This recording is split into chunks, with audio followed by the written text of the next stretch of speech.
విమర్శించే వాళ్ళు ఆత్మవిమర్శ చేసుకోవాలని కోరుట్ల ఎమ్మెల్యేను ఉద్దేశించి మాట్లాడారు జగిత్యాల ఎమ్మెల్యే సంజయ్ కుమార్.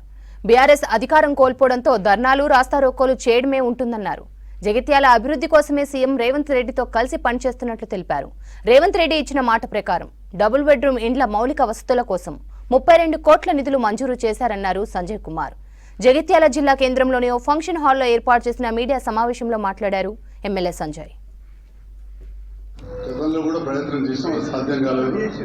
అది ఒక్క యావరోడే కాదు, జగిత్యాల నియోజకవర్గ సమగ్ర అభివృద్ధి కోసం నాకు సహకరిస్తానని చెప్పి మాటిచ్చాను.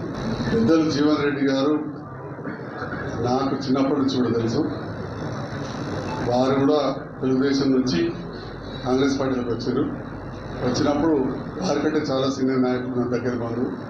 సో వారికి నాకు వ్యక్తిగతం లేదు, కొంత ఈసీసీ సమాచారం ఇవ్వడంలో లోపం జరిగిందని చెప్పి పెద్దలే చెప్పినారు.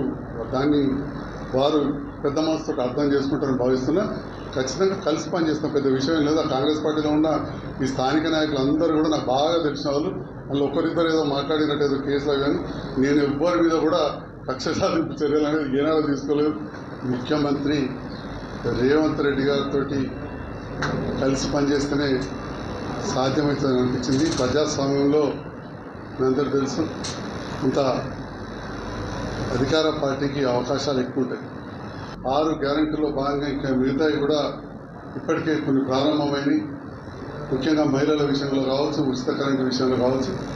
మరి ఇవన్నిటి తోడు జగిత్యాల ప్రాంత అభివృద్ధిని దృష్టి పెట్టుకొని గౌరవ తెలంగాణ రాష్ట్ర ముఖ్యమంత్రి రేవంత్ రెడ్డి గారితో ఆ ప్రభుత్వంతో కలిసి పనిచేయాలని చెప్పి వెళ్ళినప్పుడు వారు కూడా సాధారణంగా చిన్న ఖండవతోటి నన్ను ఆహ్వానించారు.